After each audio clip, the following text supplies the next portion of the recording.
All right, couple other games I've been playing. It's been a lot of Nintendo Switch stuff. That's cool, Another man. game I've been playing is Pocket Rumble. This came out last week on the. It's exclusive to the Switch, but you can also play it on Steam, where it's been on early access for a while. This one had a really weird story. This game was supposed to come out at launch for the Switch, and then it got delayed by a year and a half. Wow. They said they ran into some technical issues, particularly with Nintendo's online, and I don't blame them, because Nintendo still sucks at online, and hopefully that gets better with the online service. I don't know. What do you mean? You can chat on one game right now, One right? game. Oh yeah, one game without using the phone app. So if with the Yeah. phone app, it's two games. Oh, there you go. Yeah. See, they're making progress. Uh, This doesn't seem like it should have taken a year.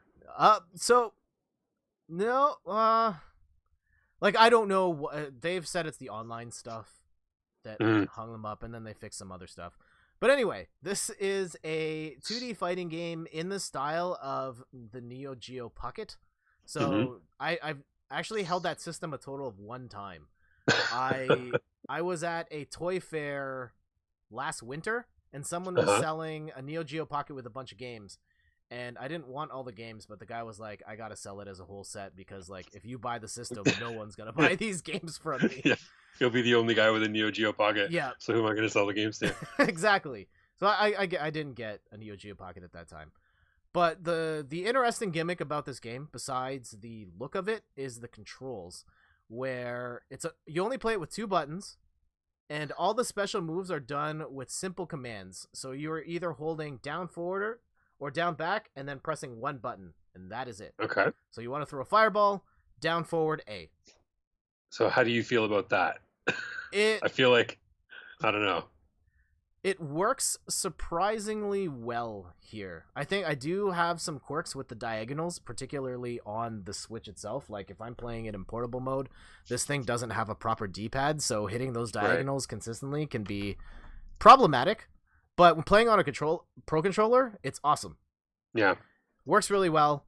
And what I love about this game in particular is that the character designs are amazing. They've put in so much work to give characters unique abilities, unique moves, and every character plays wildly differently. And they have a lot of really advanced stuff. If you are like a hardcore fighting game guy, like this guy here, so he's got like this purple ball that he can leave on the field at any time. He can also slap it to move it back.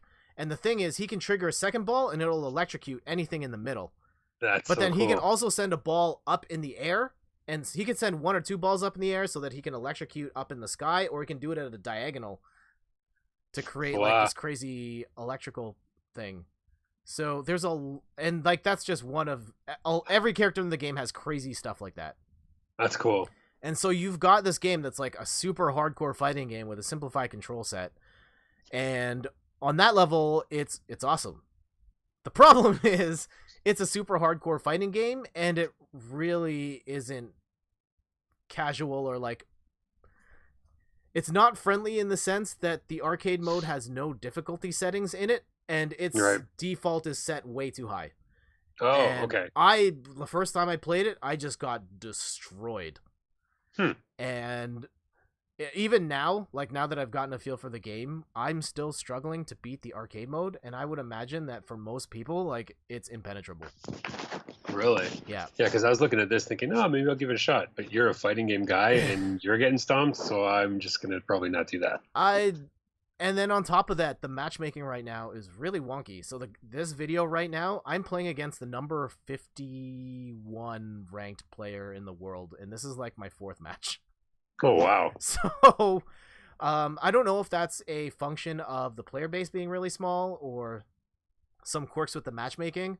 So, Yeah, like, really. this game's a really weird mix of this accessible fighting game that is largely inaccessible due to reasons beyond the core gameplay itself.